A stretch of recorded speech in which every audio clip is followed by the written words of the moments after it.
Thank you very much. I'm delighted to continue discussion. I will, as before, be presenting the paper through the outline which I think you all have.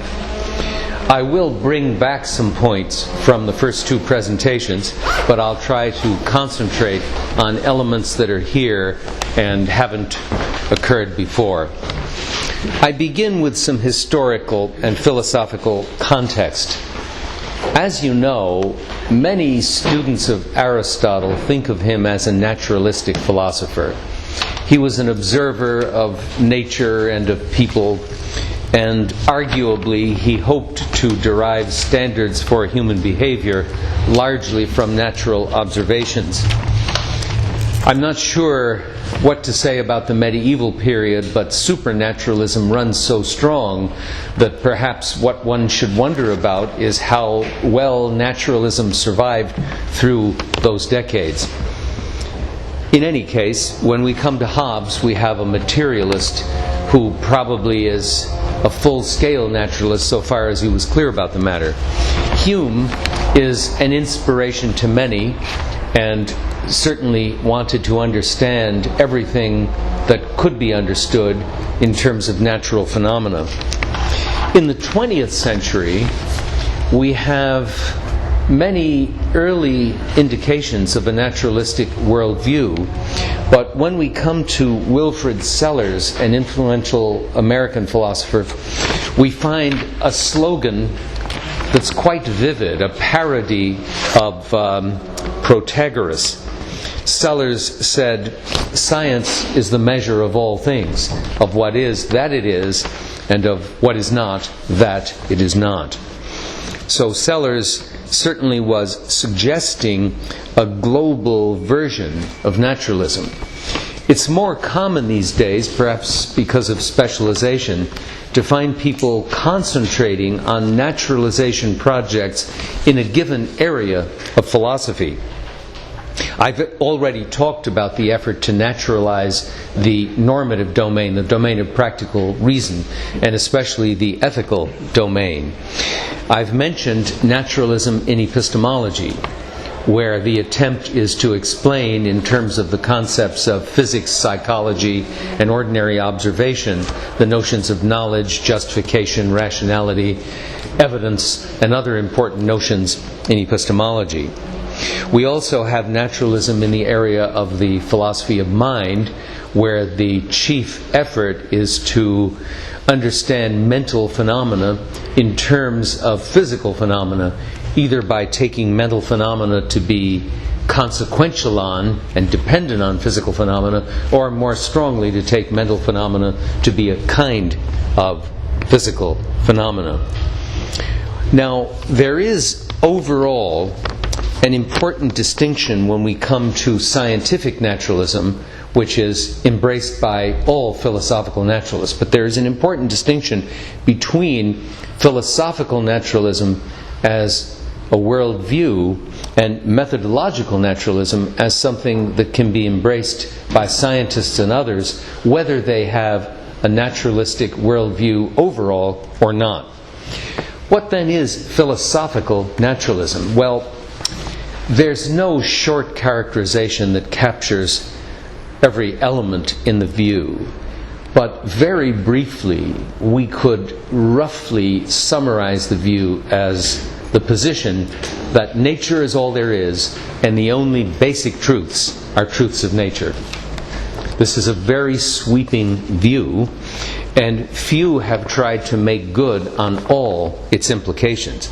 But the aspiration of a philosophical naturalist is to treat everything that exists as a natural phenomenon and to treat every basic truth as a truth about natural phenomena. Now, methodological naturalism affirms the importance of scientific method for answering empirical questions, where we take common sense observation to be an element in scientific method.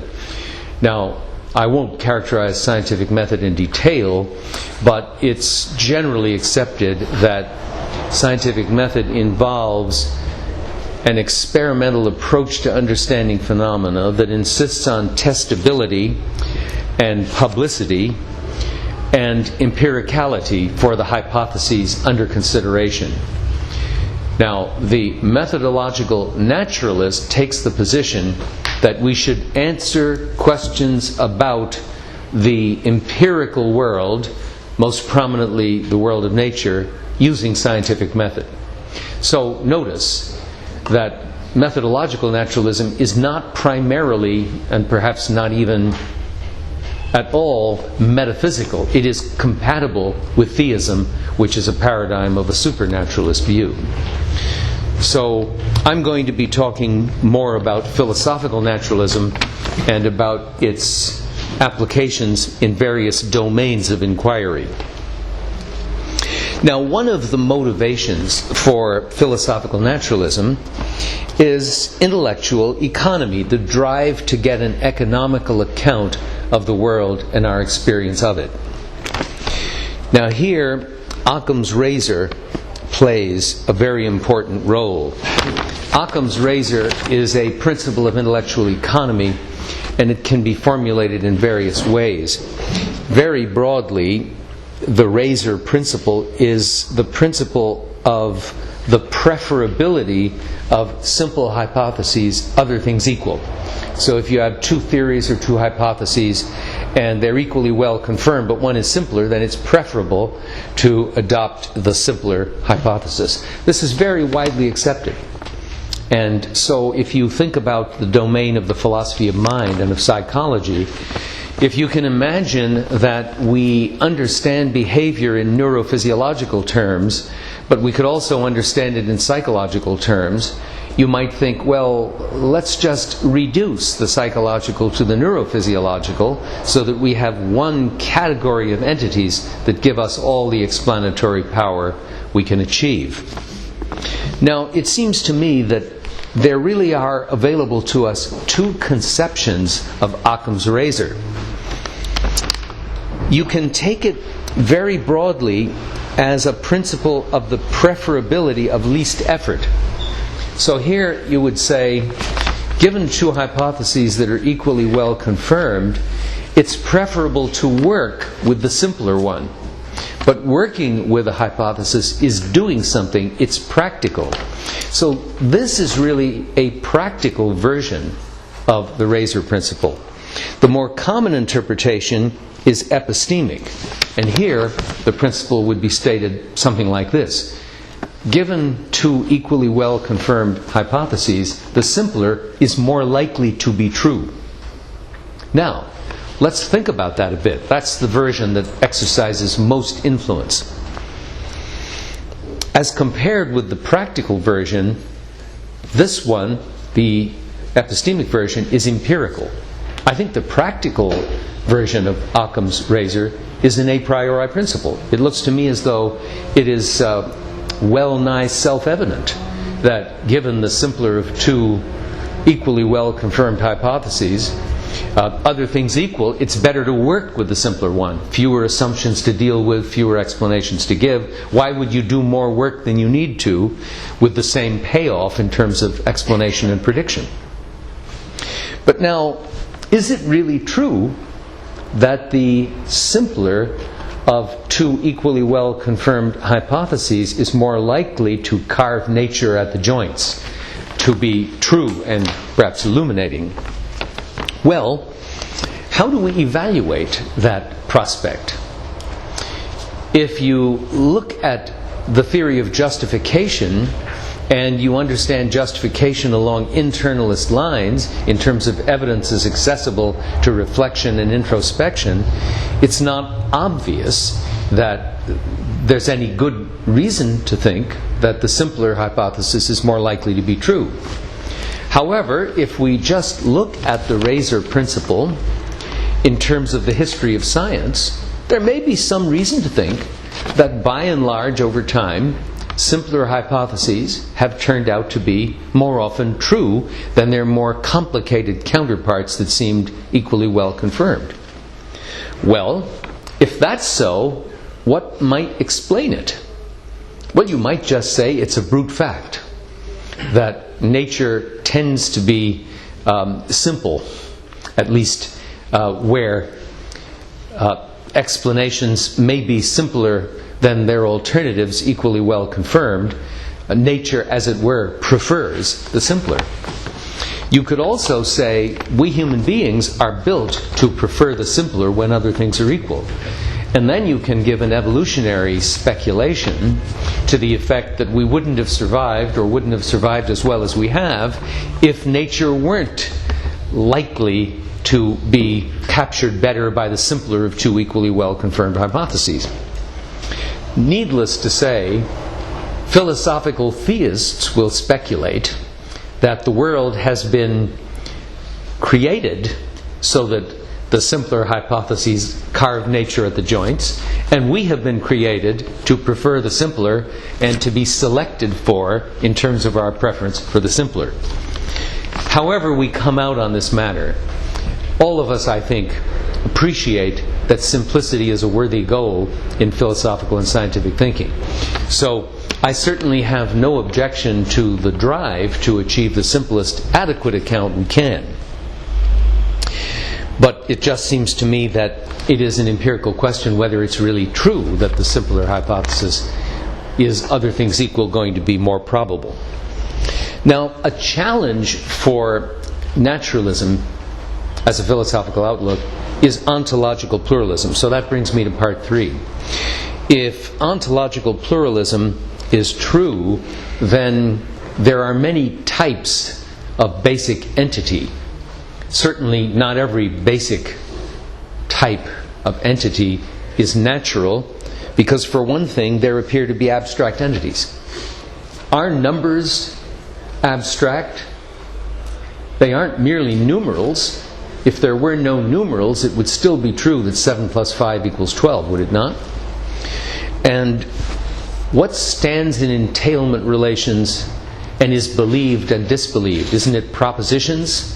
Propositions are not sentences. Many have noticed, perhaps, and I'm not sure how this goes in Polish, that there are philosophers, and especially logicians, who are pretty casual in talking about true and false sentences. In English, talk of true and false sentences is not good English. People who teach English and write English elegantly would not generally talk about true and false sentences. It's statements and propositions that are the bearers of truth value. Now, you might think that we could get rid of propositions in favor of sentences, but we would at least need sentence types, which are abstract, not sentence tokens, the things that are written on a piece of paper. Imagine that I believe that a book is on the table, and someone who speaks only some other language has the same belief. The sentences in which we express our beliefs are not accessible to each other. So the person who knows only French believes le livre est sur la table, and I believe the book is on the table, but we have the same belief. That's one belief, one thing believed, one proposition, and two sentences. So the sentences cannot be the proposition. It looks as though there is no way to get rid of abstract entities. But we do have books with titles like Mathematics Without Numbers, where the idea is to naturalize numbers. I'm not quite sure how the argument goes, but I'm rather doubtful that it will succeed. Now, what about naturalization in the normative domain? That's what I talked about yesterday, so I won't go into detail on that, but I will this time talk about constraints on naturalization in a domain. Now, we can talk about naturalizing a concept, such as the obligatory, which is a normative concept, by giving a naturalistic analysis of it, and Mill tried to do that, though perhaps not consciously as a philosophical naturalist. So we can talk about conceptual reduction, but for metaphysical purposes, I think it's properties that have to be naturalized if philosophical naturalism gives a correct account of our ontology. Now, it turns out that it's very difficult to determine when two predicates express the same property. So the topic of property identity is a very difficult one, and that topic is crucial for understanding whether philosophical naturalism is true. Remember, it says that nature is all there is, which implies that all the real properties there are natural properties. So then the property of obligatoriness, if it's a real property, had better be a natural property. Well, think about predicates like being water and being H2O. Now, do they express the same property? These are now linguistic items. Do they express the same property in the real world, metaphysically, when the equivalence is analytic, conceptual, logical, metaphysical, synthetic a priori, explanatory, nomic, meaning by law of nature, causal, if that's different, semantic? Well, let me just make a couple of points. I can't go through the whole list, though I could illustrate any of these in the discussion if you would like. If we imagine semantic equivalence of predicates, we can be pretty sure that if one expresses a property, the other expresses the same property. So being a brother might express the same property as being a male sibling. That, however, is not very interesting, is it? So synonymy might suffice for property identity, but it isn't necessary for property identity, so it doesn't give us a criterion. Arguably, being water is the same property as being H2O, but those predicates are not synonymous. When it was discovered that water is H2O, what was discovered was structural and not semantic. On the other hand, although logical equivalence is a very strong relation, I don't think it implies property identity, which makes property identity very hard to capture because it's not as strong as the relation suggested by synonymy, but it's stronger than the relation suggested by logical equivalence. A simple example would be this. Consider the property of being the disjunction of P and Q. So you have propositions P and Q, and there's the property, a logical property, of being the disjunction of P and Q. Well, the disjunction of P and Q is equivalent to the negation of the conjunction of not P and not Q. So P or Q is equivalent to not the case, not P and not Q. They're not both false. That's not one property, I don't think. And in doing proofs, one would actually have a rule to go from the one to the other. So property identity is quite elusive, and it's going to be very difficult to say when we have succeeded in a reduction and when we have not. And I'll come back to this when I talk about ethics again, but this time I'll come to it in a different way than I did yesterday. Let me then go to part 4 on non-reductive naturalism. People who do philosophy of mind sometimes speak of their view as a non-reductive naturalism when they hold that mental properties are based on, consequential on, neural properties or some kind of biological property. When a person possesses a mental property, like thinking about normativity, on the basis of possessing a brain property, the two properties aren't identical. The relation being consequential on, the relation being based on, being resultant from, those are not identity relations. Now, if you hold that mental properties are based on physical properties, you might be said to hold a non-reductive naturalism because you take mental properties to be anchored in the natural world and, if you like, controlled by things that go on in the natural world, in the brain, let us suppose. But you don't take mental properties to be just brain properties or just some kind of biological property. Now, you might say, well, is that really naturalism at all? I see that it's non-reductive, but why is it naturalism at all? Well, that's a reasonable complaint, because if you think mental properties are only consequential on neural properties, and they are not reducible to them, you really have a property dualism. This isn't necessarily Cartesianism, because you aren't positing two kinds of substances, minds and bodies, but there still are two kinds of properties. So real hard-driving naturalists in the philosophy of mind want type identity. They want the property of thinking about normativity to be some kind of complicated brain property. Similarly, in ethics, one who is really strongly naturalistic would like obligatoriness to be fully a natural property and not just supervenient on and consequential on natural properties like making a promise or telling a lie. So when we come to the ethical domain, we have the question, might moral properties be epiphenomenal? Might they be properties whose instances are caused by natural phenomena but don't cause anything? Now, here, I think the term epiphenomenal is in a way misused.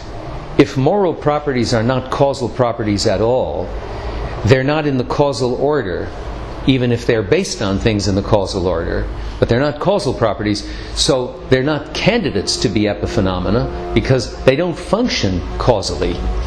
I can discuss that in more detail if you like, but if you go to the philosophy of mind case, you can see the point of worrying about epiphenomenalism.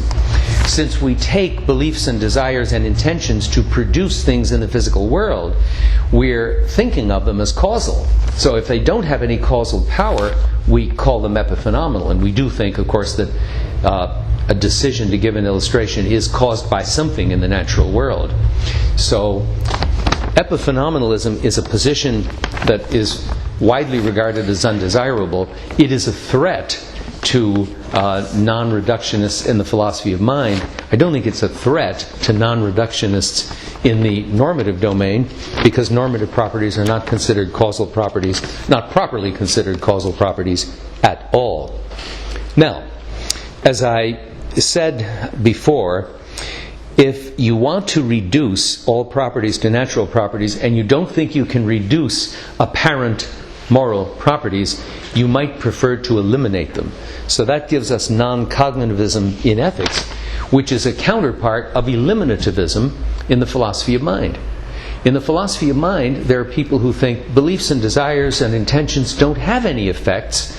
We just have belief talk and intention talk. There really are no such things. Let's eliminate them. Someday we'll be able to understand human behavior wholly in terms of biology. So we have eliminativists in the philosophy of mind. Not many of them, but my friends Paul and Patricia Churchland are included. Ironically, with the name Churchland. In ethics, we have plenty of eliminativists, non-cognitivists. Why? Because if you want to be a naturalist, thinking that nature is all there is and the only basic truths of nature, and you can't make moral truths plausibly come out as natural truths, what you want is to have moral predicates intelligibly dealt with without having to take those predicates to express properties. So it is obligatory to keep one's promises comes out as an expression of a positive attitude toward the practice of promise-keeping. It is not an attribution of the property of obligatoriness to a practice. That's non-cognitivism, which seems to me not to work.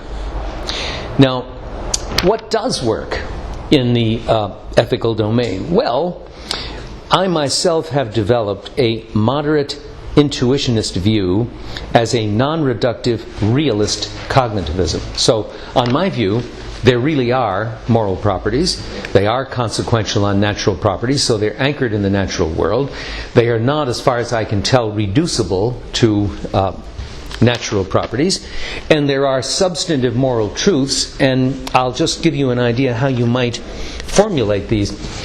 If you go back to the 20th century philosopher W.D. Ross, whose book The Right and the Good might be the best ethical treatise, overall ethical treatise of the 20th century, you get 8 basic moral principles. He wasn't sure his list was complete, but he thought this is a core list.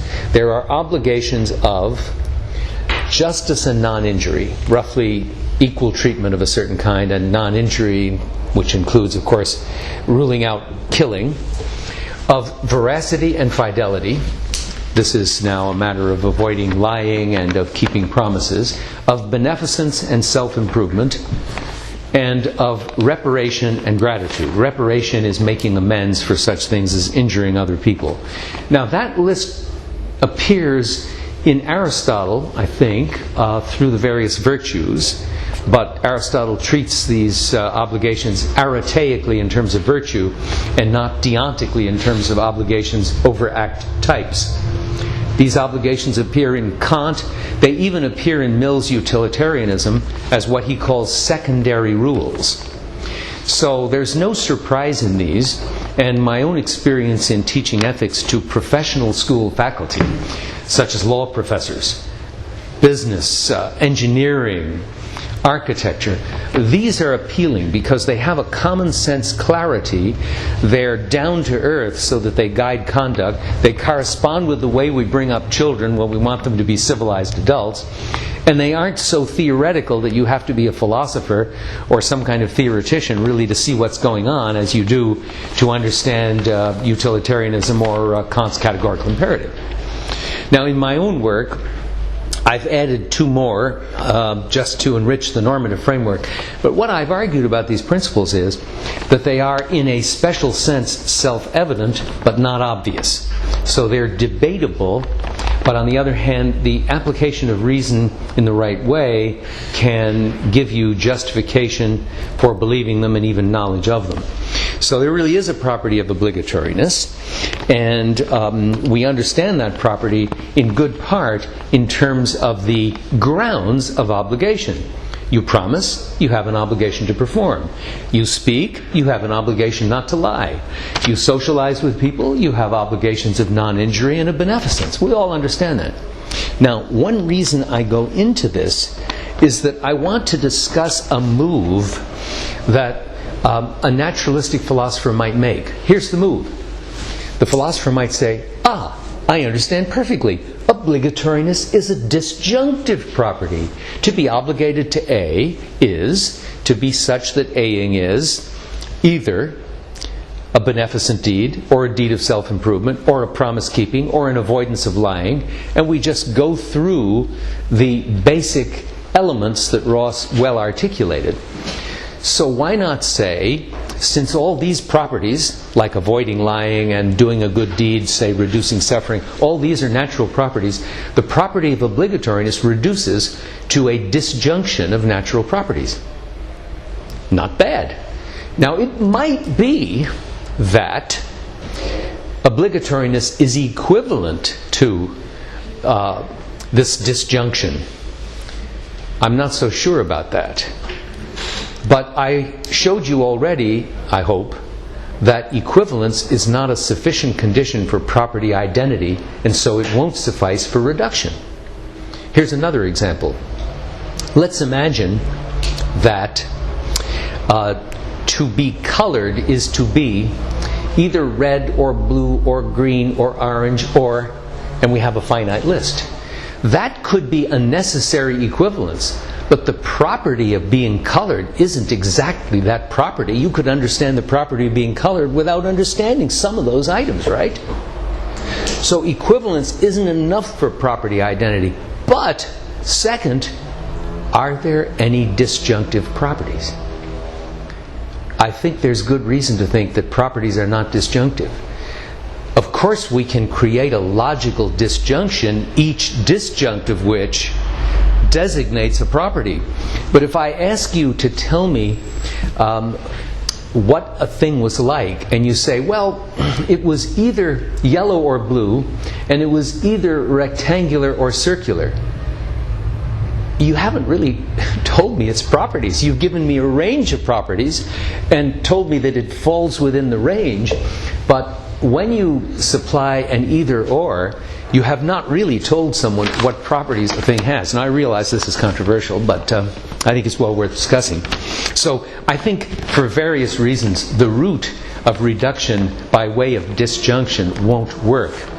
And that's quite apart from the point that we may not even have a disjunction that gives us an equivalence of a normative property to some disjunction of natural properties.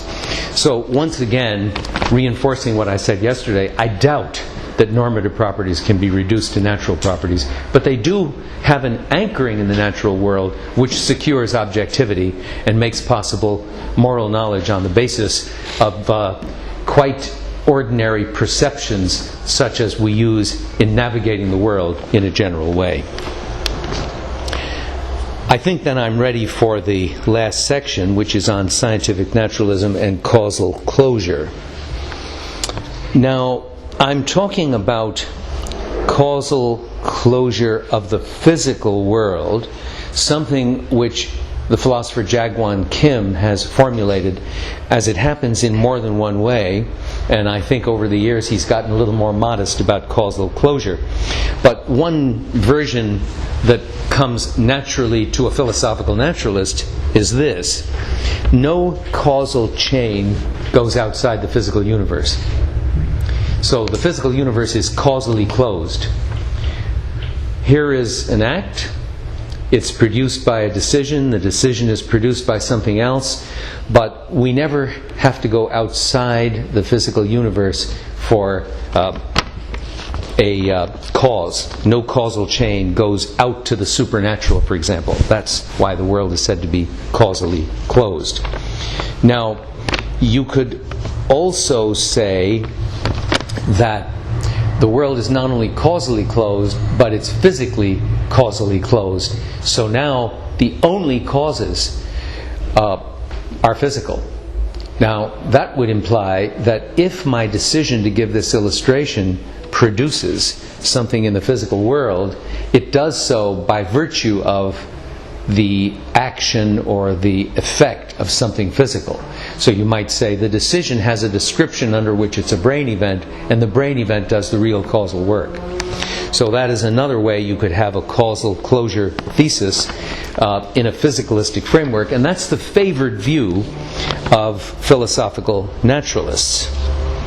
Well, compare the causal closure view with something more modest, which a scientist who isn't a philosophical naturalist might be satisfied with. So you probably will notice that I've been at pains to argue that you don't have to be unscientific to be a non-naturalist. You don't have to be unscientific to be a theist. And so philosophical naturalism, although it always enlists the power of science in its support, is not the only philosophical perspective that accounts for the importance of science as a route to knowledge of the world. So, what about causal sufficiency, which I also call causal plenitude? This is simply the view that all natural events have a sufficient causal explanation in terms of natural events. So if this is true, there may be an infinite set of natural events, and we may still have to ask why there's a world at all, but of course we have to ask that even with the Big Bang, don't we? But at least we can say that although every natural event has a naturalistic explanation, we can allow the possibility of overdetermination. So that's my next topic. I do mention in passing the unity of science idea. The unity of science idea is roughly the idea that there are, in principle, basic laws of nature, say physical laws or laws of physics and chemistry, in terms of which all other laws can be explained. Notice that the unity of science ideal can be satisfied without naturalisms being true and without causal closures being true. So, if you resist a naturalistic worldview of the strongest kind, you still can accommodate not only the idea that science supplies genuine knowledge of the world, but you can accommodate the idea that we can hope for unification of science. This is a hope that I think fewer and fewer people in the sciences actually maintain, but it's not out of the question. Now, what is overdetermination? Well, there's more than one kind. So you can have two switches. either of which will turn on the lights. And if they're flipped simultaneously, you can be sure the lights will go on, but only one switch will actually bring current to the bulb. So that's overdetermination that involves a readiness to back up the phenomenon that actually does the work. But there's also the firing squad model, in which each bullet suffices for the death of the victim. Sorry, but this is in the news. And there you actually have causal work being done by more than one sufficient condition. Now, you can have a sufficient explanation of a phenomenon in terms of a causal factor when there is another determining causal factor. So suppose it's the case that there is a causal explanation of every natural phenomenon in terms of some natural fact. There might also be a causal explanation of certain natural phenomena, miracles maybe, in terms of divine action or some other kind of action. In principle, overdetermination does not have to be ruled out by the idea that there is a comprehensive science. But many people resist the idea that there even could be overdetermination. Now here's an interesting possibility. Let's suppose, as is thought on the basis of quantum mechanics, that the world is not a deterministic system. So it's not the case that every event is determined by another event in accord with universal laws of nature, exceptionless laws of nature. There will be events which, if caused, have a probability of occurrence given the cause. So think in terms maybe of something's emitting an elementary particle. What if the probability of emitting a particle is only 1/2? Then do we even have a scientific explanation of why the particle is emitted rather than not, if the probability was only 1/2? But let's take something that might be described as closer to home. I freely give this illustration, but perhaps the probability of my giving it, once I decided to give it, was not 1. It was 0.95 or so.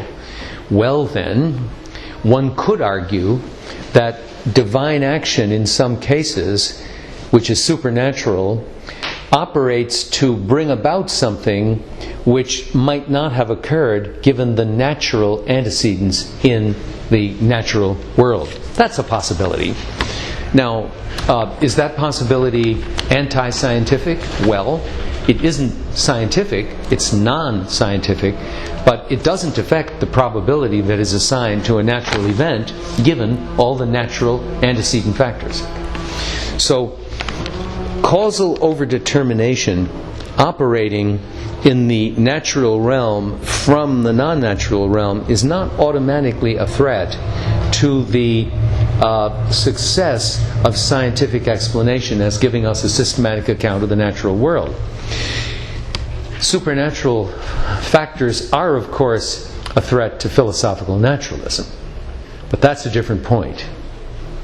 So it's very important to see that a comprehensive natural science is not threatened by the possibility of theism and by the possibility of divine action in the world. I think it's probably time to read the concluding paragraph of this paper and open the floor for discussion. I've laid out a number of options, and some of them I think need further exploration. Philosophical naturalism can take many forms and is motivated in different ways by different theorists and in different subfields of philosophy. It is more plausible in some domains than in others. If, for instance, full-scale naturalism requires a nominalistic account of all apparent presuppositions of the existence of abstract entities, it seems more difficult to defend than is naturalization in the philosophy of mind. So roughly, if the philosophical naturalist wants to get rid of abstract entities and say there are no numbers and there are no propositions, that's harder work than trying to naturalize in the area of philosophy of mind. Even within a single field such as epistemology, some core notions, say knowledge, seem more amenable to naturalization than others, such as justification. I've illustrated that point with the idiot savant, remember, and with little children's learning and acquiring knowledge before they acquire justification. In its strong forms, naturalization can be rationally resisted without extravagant metaphysical or epistemological claims. Moreover, and this is a more important conclusion for this discussion, scientific rigor does not require a commitment to comprehensive naturalism, nor is any stronger naturalism than a methodological version of naturalism required for cultivation and maintenance of a scientific habit of mind. So you not only can do science, you can be scientifically oriented in your thinking about the world without being a philosophical naturalist. We've also seen reason, I believe, to think that a scientific worldview is neutral with respect to the causal closure of the world. You can have a scientific worldview and think the world is causally closed or not. You can think, well, we go back to the Big Bang, but God created the Big Bang. Or you can just leave open what happened before the Big Bang, if anything, and settle for the mystery of a brute physical event, one that's not explained naturalistically. Causal sufficiency, causal plenitude as I called it, would suffice as a metaphysical view that accommodates the ideal of unifying science under physical laws, though that ideal itself is not one that must be endorsed by inquirers in the special sciences. It appears then that neither science, nor ethics, nor logic and mathematics, nor philosophy itself requires endorsing a full-scale philosophical naturalism for success in providing plausible theories of human experience. Thank you.